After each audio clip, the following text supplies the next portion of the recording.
Summary of the American Dream by Edward Albee. Mommy and Daddy sit opposite one another in large armchairs in the living room of their apartment. They are awaiting the arrival of handymen and remark upon their lateness. Mommy laments how people think they can get away with anything these days. Mommy tells a story about going out to buy a beige hat the previous day, and Daddy listens without interest. When she ran into the chairman of the woman's club on the street, the chairman complimented Mommy's wheat-colored hat. Mommy returned to the store, livid that the salespeople had lied to her about the color of the hat, and demanded they give her one that was actually beige, but now she acknowledges that they probably just took the hat into the back room and returned with the same one, pulling the wool over her eyes twice. Daddy says, that's the way things are today, and both he and Mommy resignedly admit that no one can ever get any real satisfaction. Grandma, Mommy's mother, enters the living room with her arms piled high with finely wrapped boxes. Mommy and Daddy ask what the boxes contain and whom they're for, but Grandma insists it's none of their business. Grandma dumps the boxes at Daddy's feet and complains that no one is coming to fix the toilet. Daddy apologizes and says he knows Grandma is in discomfort. He can hear her whimpering in the bathroom at night. Grandma and Mommy chide Daddy for speaking so callously, and Grandma begins talking about how horribly people treat the elderly these days. She leaves the room to get more boxes. Mommy reminisces about how poor she and Grandma used to be and expresses how grateful she is that she married Daddy, who has allowed her and Grandma to finally feel rich. Grandma returns with more boxes, again dumping them at Daddy's feet before continuing her diatribe about how mistreated the elderly are. Grandma also accuses Mommy of being a tramp and a trollop who only married Daddy for his money. Mommy says she wishes she could get rid of Grandma by putting her in a nursing home. Her frustration mounting, Mommy wonders aloud where the people they're expecting could be. Grandma asks who's coming, but Mommy refuses to answer her.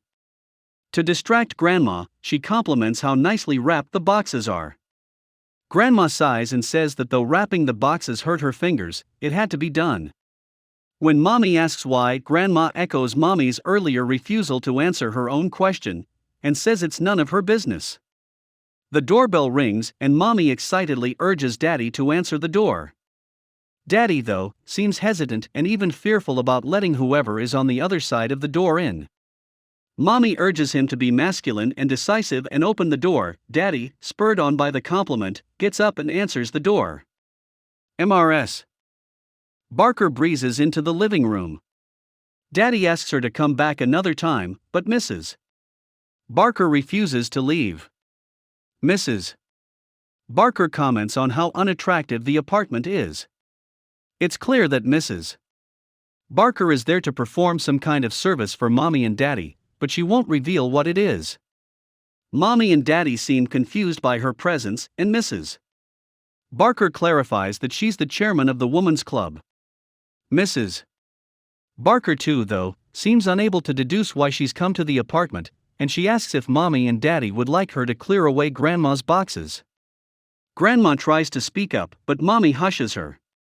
She offers to explain the purpose of the boxes and Mrs. Barker's visit, but Mommy won't let her speak. Grandma urges Mommy to let her speak, as the elderly are wiser than she thinks and make up 90% of the adult population of the world. Mommy, convinced Grandma is getting bad information from the television in her room, sends Daddy upstairs to break Grandma's television. Mommy steps into the kitchen to get Mrs. Barker a glass of water, leaving Mrs. Barker and Grandma alone in the living room. Mrs. Barker tells Grandma how lost and confused she feels, but Grandma tells Mrs. Barker she's been here before, not in this exact apartment, but in the presence of Mommy and Daddy. Mrs. Barker asks Grandma to tell her about the last time they all met, and Grandma demands Mrs. Barker beg her. Mrs. Barker begs, and Grandma begins telling a story. Long ago, a man and a woman very much like Mommy and Daddy lived in an apartment very much like this one and befriended a local woman very much like Mrs. Barker, who worked at the Bye-Bye adoption service. Mommy and Daddy bought a Bumble of joy from the agency and brought it home, but as the baby grew and developed, it did things they didn't like. When the baby cried all night, they cut its tongue out. When the baby only had eyes for its daddy, its mommy gouged its eyes out. When the baby got older and began touching its you-know-what, mommy and daddy severed the baby's hands and genitals. One day, the baby died and mommy and daddy demanded their funds back from the adoption agency, as the baby hadn't helped them feel satisfaction. Mommy and daddy shout from the other room they can't find the things they went into the other rooms to get. Mommy returns to the living room and asks Mrs. Barker to accompany her into the kitchen. Mrs. Barker, disturbed by Grandma's story, follows Mommy.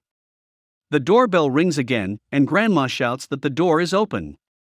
A handsome young man walks into the apartment. Grandma asks if he's the van man who has come to take her away to a nursing home, but the young man admits he doesn't know why he's come. Grandma admires the young man's classic, Midwestern good looks, and dubs him the American dream. The young man says he's looking for work, he'll do anything that pays, but he admits that he has no discernible talents. The young man says he is incomplete, and has been most of his life. He tells Grandma a horrible story. He was separated from his identical twin brother at birth, and though the two never saw one another again, the young man suffered periodic agon, IES, and eventually lost all physical and emotional feeling. Now, he is capable of only cool disinterest. He feels nothing, loves no one, and can't perform sexually, though he lets people use him for his body in exchange for cash. Grandma says she'll hire the young man, but doesn't tell him what his duties will be. Mrs. Barker returns to the living room, saying she's unable to find Mommy or Daddy anywhere. Mrs. Barker asks who the young man is, but Grandma doesn't answer her. Instead, she orders the young man to begin taking her boxes outside.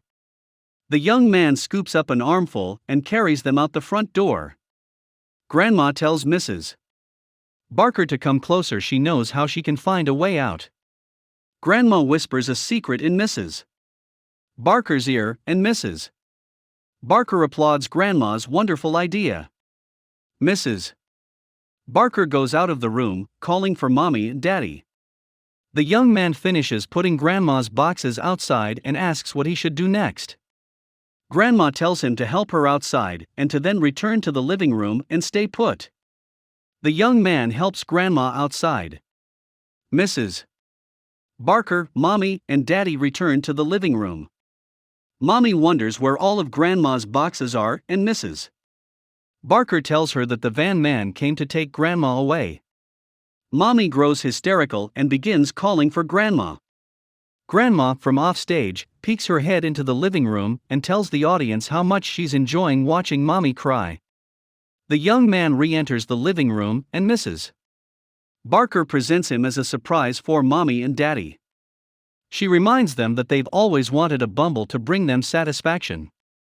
Mommy and Daddy appraise the young man and tell Mrs. Barker how impressed they are with him. He's much better than the other one. The young man fetches glasses and wine from the living room so that they can all toast his arrival, but when he returns, he has an extra glass for Grandma.